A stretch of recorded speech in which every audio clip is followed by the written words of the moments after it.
Today's guest is Eddie Olczyk. Eddie is from Illinois and currently working as an assistant coach for Bemidji State in the WCHA and is also the team's recruiting coordinator. This is a guy who has first-hand knowledge of what it takes to get to the next level, both as a player and a coach. We hope you enjoy our conversation with him. Please welcome Eddie Olczyk.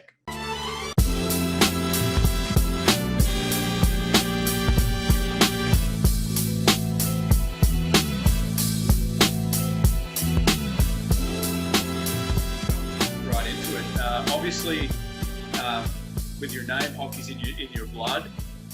But did you always have intentions of becoming a coach after your playing career, or was that a decision you made when that time came at the very end? I think for me, just growing up in a hockey family, having brothers that played, I always wanted to be involved with the game. To what capacity, I don't think I was really sure. But my situation, I guess, was a little different. I was playing minor pro hockey, getting set to go back and hopefully make another training camp, and just got a phone call randomly out of the blue from a guy named Gary Heenan, who's the head coach at Utica College, where I ended up working. And he kind of, I guess that was my first experience of actually being recruited and how to recruit. He kind of had told me that he got my name from a mutual friend and thought that I could be a good fit, and kind of just rolled with it and made the choice to jump right in. And, honestly, it was one of the best decisions I could have ever made. So, yeah, nice. So being a player, we deal with a lot of young coaches that are wrapping up their careers, often earlier than they'd hoped. And they kind of ask the same thing. Do you find you get the same fulfillment from coaching as you did when you were a player? For sure. It's a little bit different. I think that once I got into coaching, especially at the Division III level, which, to be honest, it's such a fine line. Like the playing level, the skill level of the players is actually fairly close to the Division I level. So for me, being a guy who was able to play Division I college hockey, fortunately, I was really amazed and surprised of actually how close the level was of the players at that level. And for me, it's, I don't know. It's tough to say. I mean, there's different things as a player. You're training, to work on your own individual game. How can you get bigger, stronger, faster, increase your skill level, generate some more ice time opportunity for yourself. And as a coach, now you're managing people. We carry anywhere on a given year from 27 to 30 players on a roster. So, how can I help each individual player take steps in their game? And also too, on a personal level. I mean, these guys they're at an interesting point in their lives where, a lot of them still have hopes and dreams of playing in the National Hockey League. Obviously they're going through, relationships or just things in school on a day-to-day level. So for me to be able to be there and be an outlet and a resource for them gives me a lot of joy. I have a lot of motivation and drive as an individual to come to the rink and give them my best effort, put my best foot forward every day. And every day is something new. There's challenges, there's ups and downs. And I think, from that day-to-day experience, I've definitely fell in love with the ability to coach, help young people fulfill their goals and dreams, and just be there for them to help them take steps, not only in hockey, but as people as well. Yeah, that's really interesting. I like how you said that. It's even though hockey's a team sport, you're right. When you're a player, we're very worried about our own performance, and sometimes I know as a player the team can win and obviously you're happy, but if you didn't have a good game, you're like, you might be a little sour. Where Sure. As a coach, you find you can really celebrate every win a little more? Yeah, definitely. I think that's the other thing too is, when you're a player, you're so worried about just your day to day. Go to school, work out, practice, and games on the weekends. Make sure you're putting in your time to study for your academics. The hard thing as a coach is to get all those individual guys to buy in. And, there's some players who are getting more ice time than others. There are guys who, have had a great experience. Some guys who maybe think they should be getting a little bit more ice time. There's all different situations that could be going into any given year, any different time throughout the season. And to try to get every single player to buy in and hopefully see that, and guys just putting the team first before themselves, that's the greatest challenge of all. And when you can do that, or you can feel that in the room, with the guys. And a lot of that too is the players. We kind of give the guys a roadmap, a GPS of how to get to where we want them to go, if they want to have team success. And ultimately, it comes on the players. And for me personally, working at the schools I've worked at, was able to kind of see that in a lot of different situations with some of the players that I've come across and been lucky enough to coach. Yeah, nice. So I guess in your current role with Bemidji, take us through the role of what's day to day for an assistant coach at that level. I mean, it's always changing. There's so many different parts that go into being an assistant coach. Obviously, there's the hockey side, and before the season gets going, you're working with your players in practice. Even just getting guys. I mean, getting their habits where you want them to be. So introducing them to the game of college hockey is a lot different than junior hockey. I mean, practices are like games, and games are like Game 7 of the Stanley Cup playoffs, every single game. So getting them to understand that and help them adjust is big. So you're talking systems, not only just your systems, but before a big weekend, you're pre-scouting your opponent. Your opponent changes every weekend. You're playing a different team in 2 games on the weekend. You have 2 different pre-scouts. So obviously video is really big. And then recruiting and scouting, I would say for me, is probably one of my biggest responsibilities that I carry here at Bemidji. And, if you want to win games, you got to find good players. And our staff would definitely say if you want to look like a better coach, not that matters, but find good hockey players and good things will happen. You'll win some games. So that's always the challenge, trying to find players all over the world, not just in the U.S. and Canada, but as well as internationally. We take a lot of pride in trying to find international players. There's a skill development piece. I get on the ice with our guys before and after practice, sometimes before class, whenever it works for them to hopefully take their game to a new level. Academically as well, I can speak for our staff. And we actually look at each individual transcript. So breaking down the grades, making sure that the players have the necessary courses and the grades, not only to get into just our school, but the NCAA as well, because they have a set of standards based on their SAT or ACT, their test score, and as well as their GPA and the courses that they take. And other than that, continuing to build relationships. You're recruiting these players to come to your school. It's important when they're there to show them that you care and continue to build those relationships throughout their 4 years, at our university. So a lot of different pieces that go into that. But I think the one biggest piece for sure is definitely recruiting. It's 24 hours a day, 7 days a week. If your cell phone's got battery or you're on your computer, you are always recruiting or getting phone calls or making phone calls. So just building relationships with junior coaches, midget coaches, and doing a lot of follow-up work. And for me personally, that takes up definitely a lot of my time, but it's a very enjoyable experience. Yeah, I bet. Now, is it still an NCAA rule where the coaches have to do the face-to-face recruiting? Is that right? Yeah, so there's one head coach and 2 assistant coaches. So take major junior hockey, for example, like the OHL or the Western Hockey League or the Quebec League. A lot of those teams have a whole scouting staff based on their region, and they can go and watch players and even talk to them from a very young age. They have a draft. Fortunately for us, until your January 1 of your sophomore year, your grade 10, we can't even start talking to you on the phone.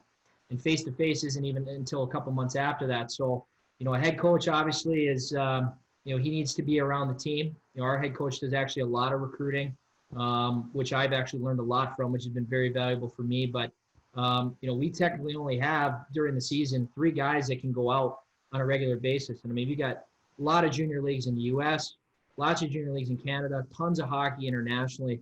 So for us to be able to try to cover so much ground can be very difficult. So that's why we lean on video. Video is very important, and as well as just leaning on our contacts. So takes up a lot of time, but obviously, necessary if you want to find players. Yeah, you're right. Such a big piece, right? And you said it really well, and we all know that you can be a good coach really quickly if you have great players. So sure. I can see how recruiting is a big part of it. Look, when you joined Utica, the D3 program, you were only 1 year removed from your own pro career,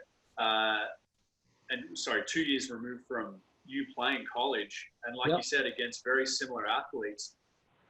What did you find difficult about that? What challenges did you face working with players who were right around the same age as you? That was something initially that I wouldn't say I was worried about, but just really just trying to find a way to toe that line. I think what was going to be important for me is to just show them that I was willing to give them everything that I had every single day, and really just empty the tank in terms of whether it was skill development or doing video, or going over shifts with players, and not trying to be too buddy. I think an assistant coach in general, you have a little bit more of an open relationship with the players. They might be more willing to go to you as opposed to the head coach.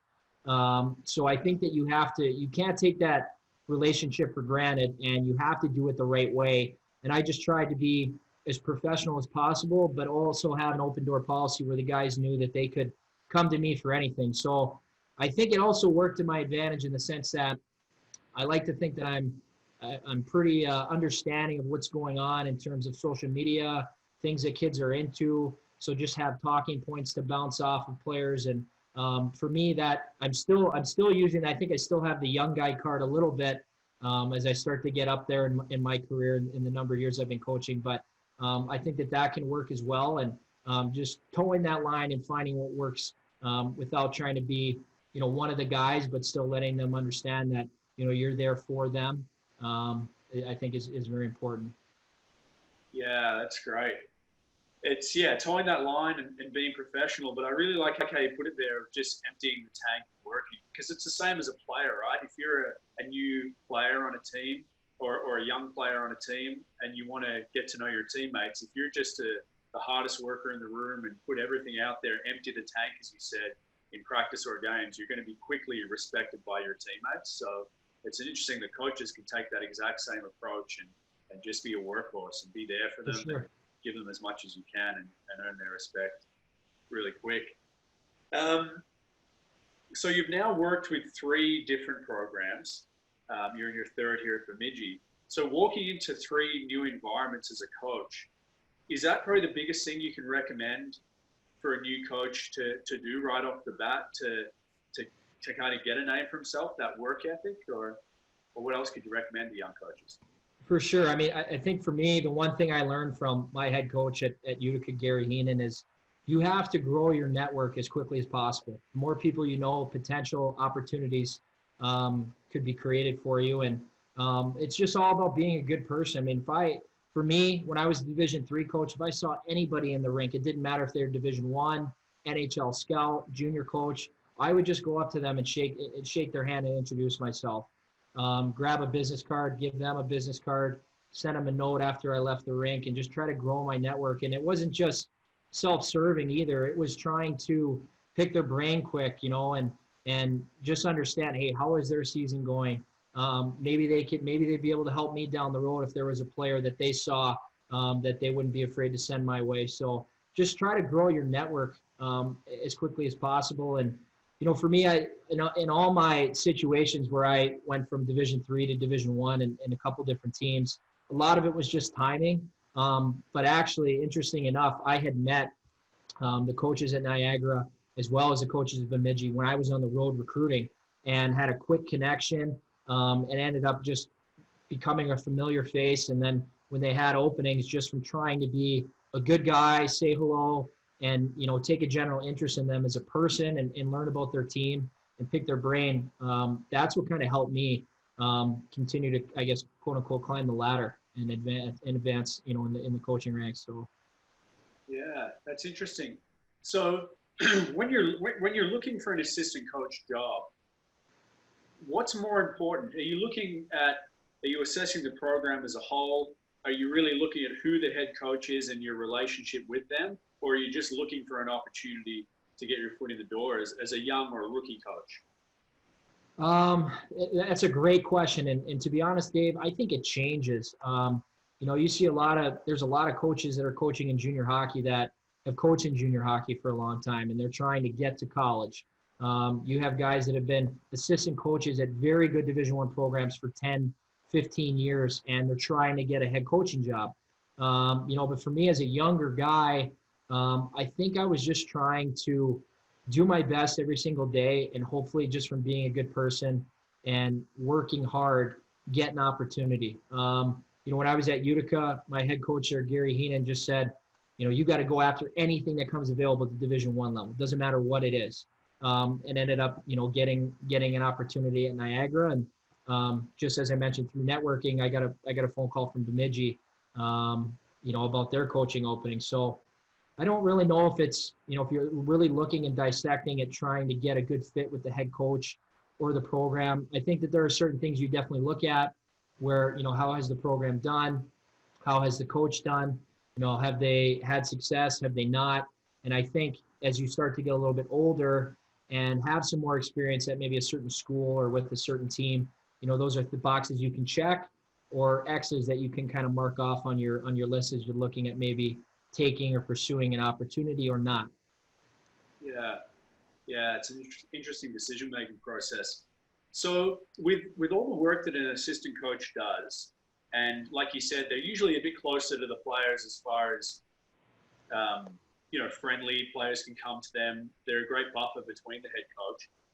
Do you think an assistant coach can be just as impactful as a head coach for a program?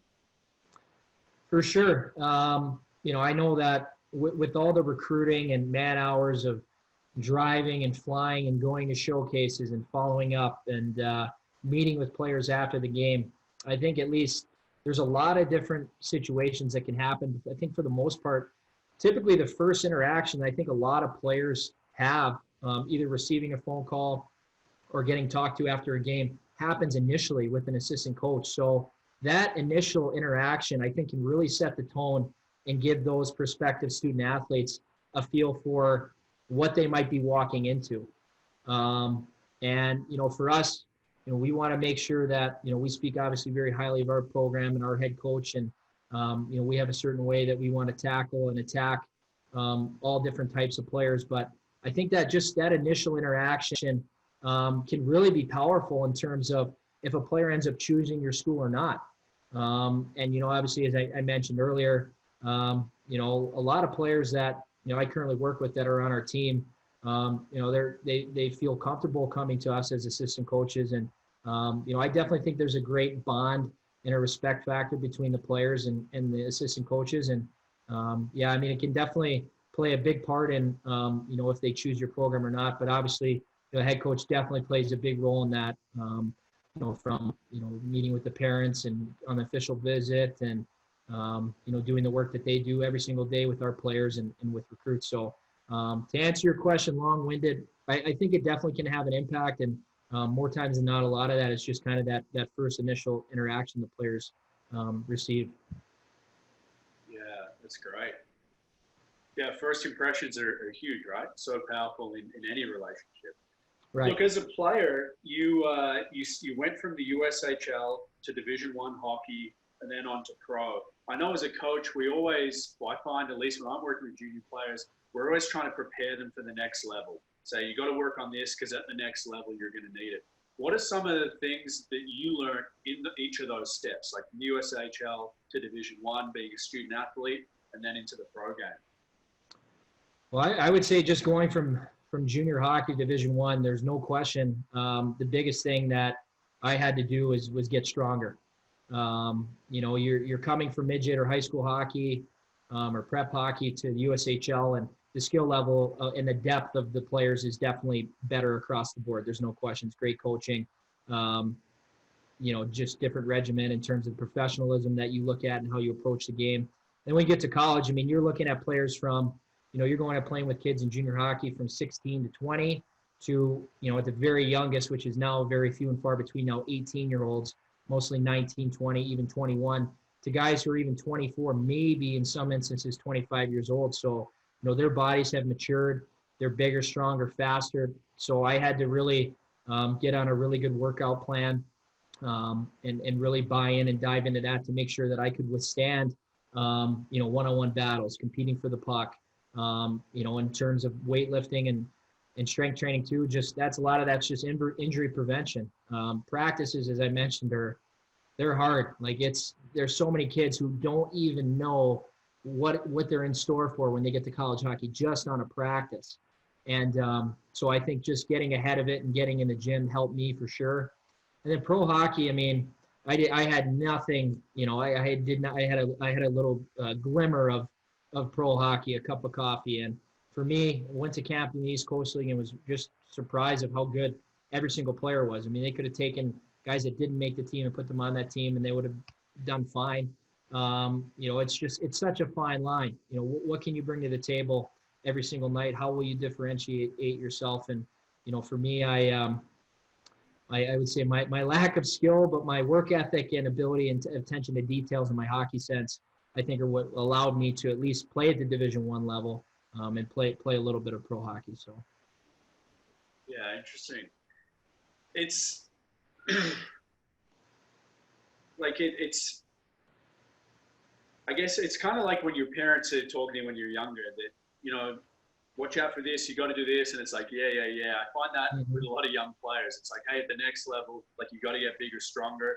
When a kid's dominating junior and feels like the strongest guy out there, I think it's easy for players to say, yeah, like I'm getting strong, you know, I'm already the strongest. But until you've actually experienced it and felt it at the next level, you won't understand. So I guess how much do you draw on your experiences, your personal experiences jumping from those levels when you're working with your D1 players at the Bemidji? Yeah, I mean, just to your point exactly there, I mean, in terms of details and habits and being accountable every single day, it doesn't matter what you're doing, I think is super important. That is the fine line that can separate good players from great players, guys who make it and guys who don't.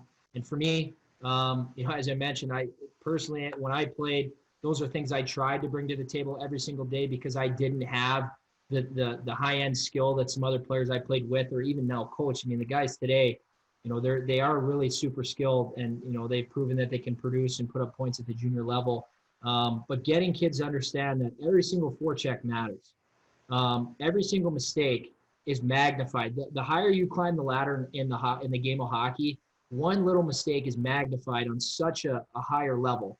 That it can not only cost you a game, a spot in the playoffs, or even your season. So understanding from a very early mark, I think is important to understand how important details and habits and everything that you do, even away from the rink, in terms of, you know, you're prioritizing your time. I mean, for me, that was a big one when I got to college. You know, I have to put in time for homework. I have to put in time to make sure I stay in touch with my family, work on my game. And just all the little things that go into being a complete player definitely helps me now, even as a coach, from the way that I approach how I coach and help develop our players. Yeah, that time management is so big for coaches. When you're scouting and recruiting players from junior, if you're going to watch a game where there's no previous player that's been highlighted to you, like you're not going to watch a player in particular, you're just watching a game, how do you scout that game? Do you follow a process, or do you just watch the game and wait for players to catch your eye? Well, for us, hopefully we know, you know, a player or two in the game, but I know what you're trying to say. I mean, what jumps out to me initially, for sure, is hockey sense and the ability to make plays. And hockey sense can be with or without the puck, positional play, stick positioning, ability to make plays under pressure, I think is something that we really put a main focal point on, at least here with our program. And then just compete level. You know, are you first in the forecheck? Are you first back? Are you winning your one-on-one battles? I think those are things initially you don't even need statistics for. That's going to get my attention right off the bat. And then I'll get on my my phone and take a look at your history of scoring and where you've played and what programs you've played for. But, you know, those are things that you compete. For sure, it takes no skill to compete, and I think that hammering that home to skilled players, I think, is very important. I mean, competing every single shift of every single game, that takes zero skill. Anyone can do that, and sometimes there are players that they have more skill in their pinky than a lot of us ever did in our whole career. To get them to understand that that's a choice, and that's something that you can do every single day. Once again, that'll separate guys who don't have a career and guys who play for a long time. So true. What are some characteristics that would kind of instantly turn you off a player? not to be vanilla, but I would say just lack of compete.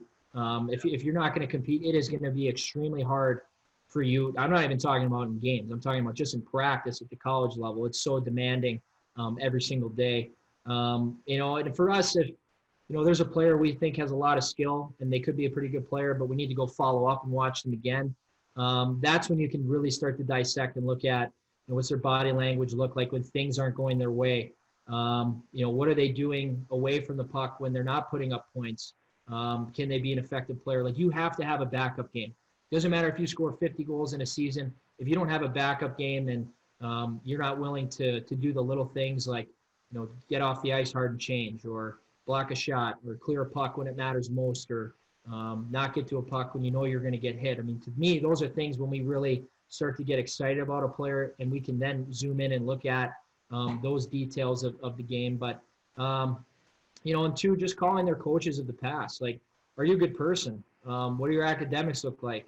Do you fold like a deck of cards when times get tough? I mean, those are all things that we're able to look at when we really, I guess, get focus on a player, and we're going to decide if we're going to make a decision or not. But yeah, well, that's excellent, Eddie. You've given us so much there. I got some quick hitters just to finish. What's your most memorable moment from your coaching career so far? I would say in 2016-17, it was actually my first season at Bemidji. We were able to win the WCHA McNaughton Cup, which means we were able to win the regular season title. We had a special group of guys, really good leadership group, and unfortunately we didn't go overly far in the playoffs. But just winning a championship, that was the first one I was able to be a part of. Coaching was amazing, and just celebrating with the team and realizing that you'd accomplished something and check something off the list was great. Still stay in touch with a lot of the guys from that team. Just a special group of people. That's awesome. So special, and those things last forever. What's your most deflating moment so far in your coaching career? 100% not being able to finish the season this year. For us, we were 11th ranked team in the NCAA. We had a little bit more hockey to go. We were about to start the semifinals of our league against Bowling Green. We had the number 2 seed. So technically we were in the tournament. The top 16 teams make the NCAA tournament. We hadn't been to a tournament in 10 years. So we were on track to do that. And, just our seniors, all they worked for their 4 years here, and for them to go out like that, it really broke my heart. I still feel for those guys. And just our team and our staff, all the hours we put in, the coaching and development of the players, just to not be able to finish out this season was really unfortunate. And it's going to be a big what if, not just for us either. Tons of teams all over the world that they had that what if of what the season could have been like if it were able to be finished. Yeah, it's so well described. I'm with you. I feel for all those seniors, all those kind of 20-year-olds and junior. Yep. I know. On my team, the youth team here, we had a bunch of age-out players that we were set to go to the World Championships, and it didn't happen. Those guys will never get that back. So it's not to be too down, but it is kind of tragic in the hockey sense. For sure. You described that excellently. If players were to describe you in one word, what do you think it'd be? I would say passionate. I think some guys would probably say intense, which is interesting to me. I feel like I'm a pretty easygoing guy, pretty approachable, but I would say passionate. I mean, this is my life, along with my family. Hockey's a game that's given me so much. It's given me all my best relationships with friends. It's given me an education, people that I love working with every single day. But I just try to do everything possible for the players, whether it's skill work or development, or just being there to bend an ear. I would say that I'm a pretty passionate guy and a passionate coach. That's awesome. Well, Eddie, mate, I really appreciate you taking the time to chat to us. I know that the Australian coaches, or any coaches really, will get a ton from this. And yeah, I appreciate the time. You betcha, Dave. Thanks a lot for having me on, man. I appreciate it.